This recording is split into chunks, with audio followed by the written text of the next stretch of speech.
Hello, ladies and gentlemen, and welcome to another StarCraft game cast by myself, Monash.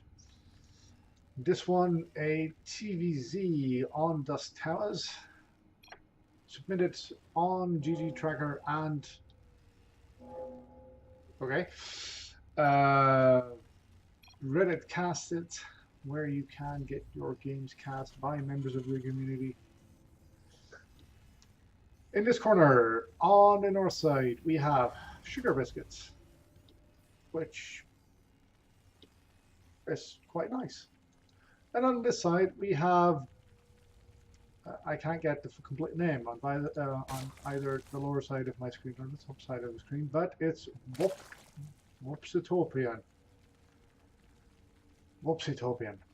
Alright, well, I'm obviously going to be cheering for Sugarbiscuits because I quite like biscuits, and I have no clue what a Wobsotopian is. So, Wobsotopian, on this side, getting a hatch first. The Terran on the other side, Mr./Mrs. Biscuit, is getting a barracks first and getting some gas from the refinery in order to go for most likely a Reaper Scout. This is a I suck at these sort of things. It's a fairly high level play. I can't tell the master and the diamond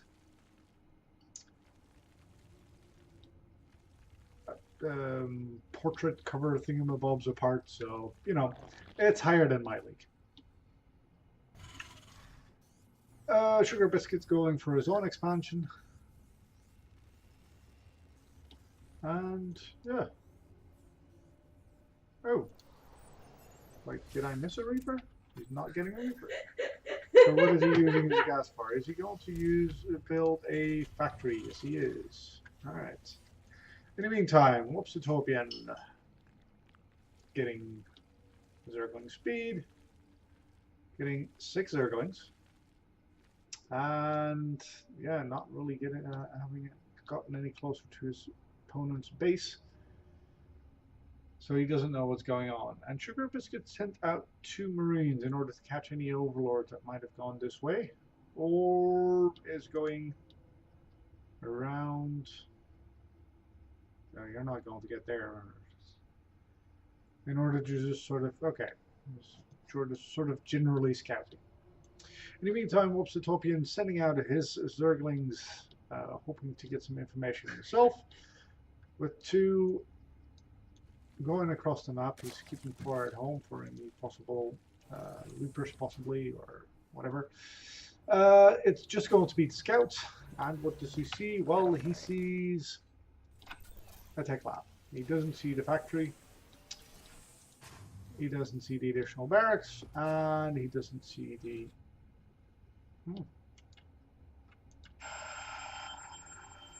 He doesn't see the natural having been taken. This quite nicely saw the 2 Marines. However, I would not recommend taking on 2 Marines with 2 Zerglings, because you're generally not going to make that out of there alive. 6 Zerglings on the other hand, especially if you can get us around. Very nice. Doesn't even lose a single Zergling to that. Keeping the rest of the Zerglings at home, and then 1 back probably to see when that 3rd base is being taken. You can assume that this one has been taken, of course. Not quite sure what this Overlord is doing, however. Tanks, but nothing to drop them with yet, or any other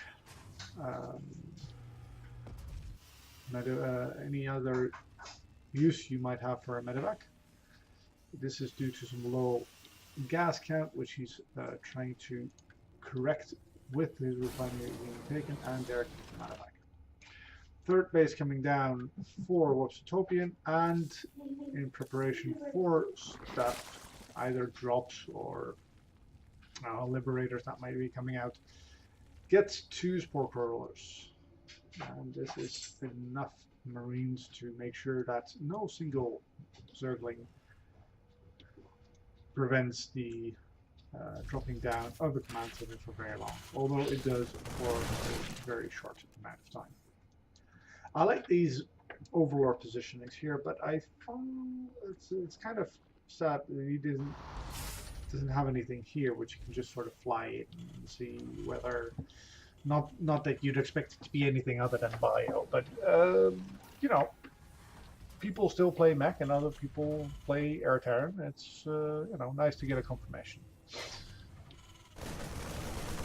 With the medevac, it does see this one overlord, so it does let Wobsotopian know that an attack is underway. Should be able to get the second one. And 6 Ravagers. Well, 6 Ravagers and this amount of Zerglings, it should be no problem holding off Sugarbiscuits. Going even so far as to go down to meet the opponent in the field of battle. Sugarbiscuit picks up what he can and gets the F out. Does not get the F out, it actually turns around. Sees that his opponent is turning back towards where he's got his rally point, presumably. Yes. And decides to try and drop. We've got a tank here and a large number of Marines, some 13. Now that should be enough. Growth of bile on the tank and no medevac to pick it up means it does get picked up. And it does clear up third. In the meantime, this queen is not killing this medevac because he is too busy looking after his command center. With 2 tanks on the high ground, there is no chance that he'll actually push into the main. But that does free up Sugarbiscuit's APM in order to actually engage this drop. And you should be able to get this queen, which is on off creep, which isn't exactly the optimum way, the optimum location for queens.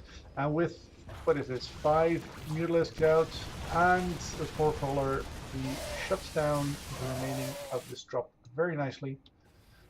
But he did get the entire army to turn about, which was, to be honest, not a very tenable position. And so he gets his 3rd base down again. Does still opt for an orbital command, though.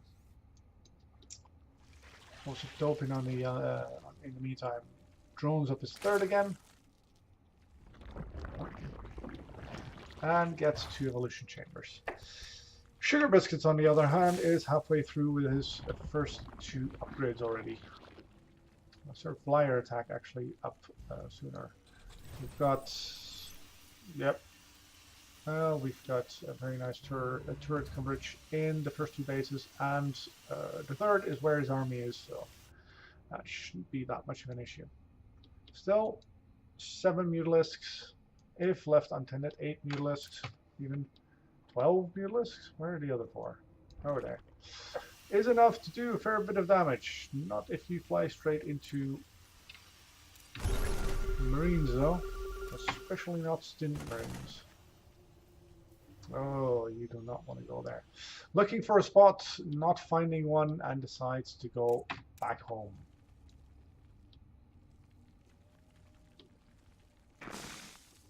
So what's going on in the meantime? Getting an armory down in order to continue his upgrades. That's very good. And now that the Zerg has 2 evolution chambers, he's not doing anything with it. He does have the gas. He does have... There we go. And he's going for melee attacks. Okay. Interesting. Well, if you go Zergling Ravager, I don't suppose there is much use in getting ranged attacks, because while the Ravager attack is quite nice, it's the corrosive bile that really damages, and that is a... I want to say magic attack, but that's not actually true. It's a special attack that doesn't scale with attack upgrades, as far as I know. But then again, these guys are in a higher league than me, so there you go. Taking the 4th, and at the same time, Sugarbiscuit building the 4th, not on location.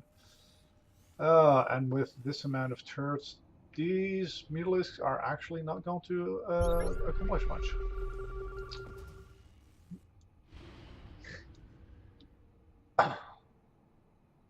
So with Sugarbiscuit's pushing out. Wobsotopian just needs to build units, and he is doing that with the amount of Zerglings that are there.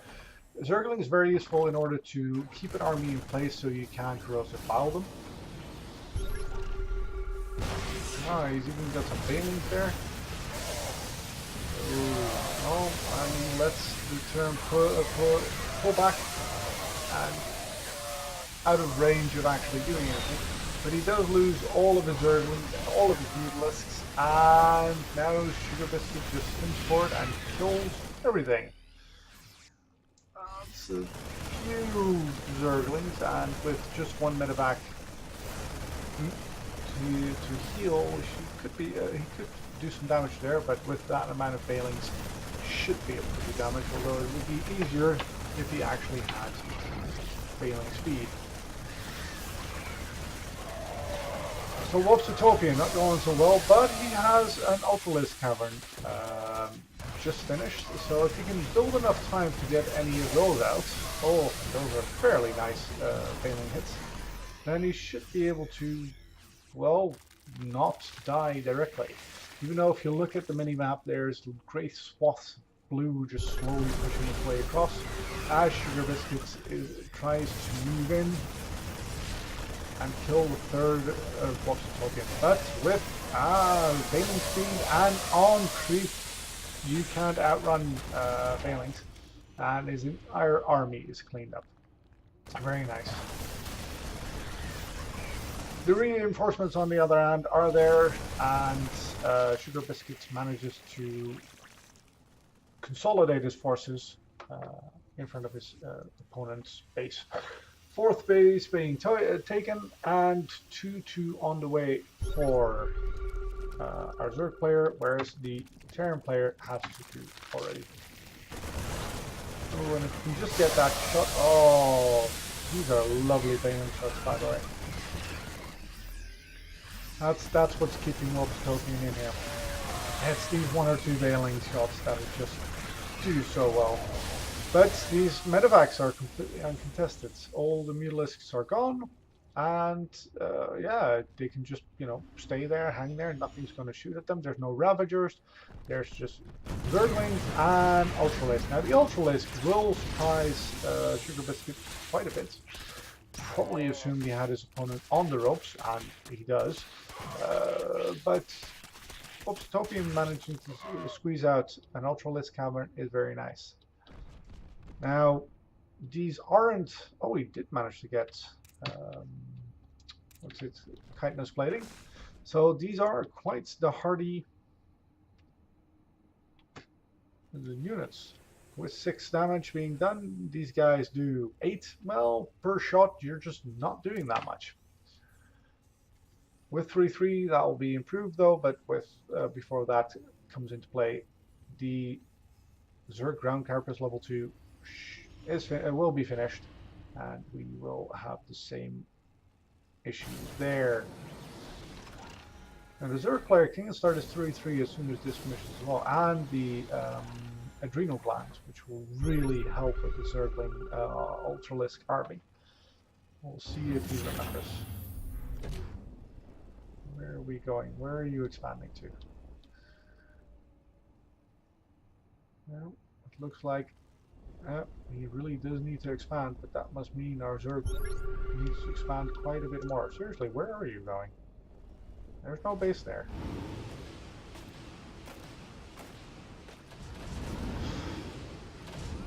And Wobsotopian's posturing to attack, but there's a nice free flit from Sugarbiscuit as he pushes in. There's even Mutalisk there again. Oh, he does go in there, and those juicy Banelings just clean up those Marines so well. As these Ultralisks come in here, clean up the 4th base, and in here, and just murder that army. Oh, don't pull your SCVs to fight against Ultralisk. Oh, that is cruel. That is just cruel. And from a very, very poor position, Wobsotopian manages to, you know, look very well. These Ultralisks are just so tanky, so hard to kill. We've seen different ways of dealing with them. Ghosts obviously require quite a bit of control, and Liberators.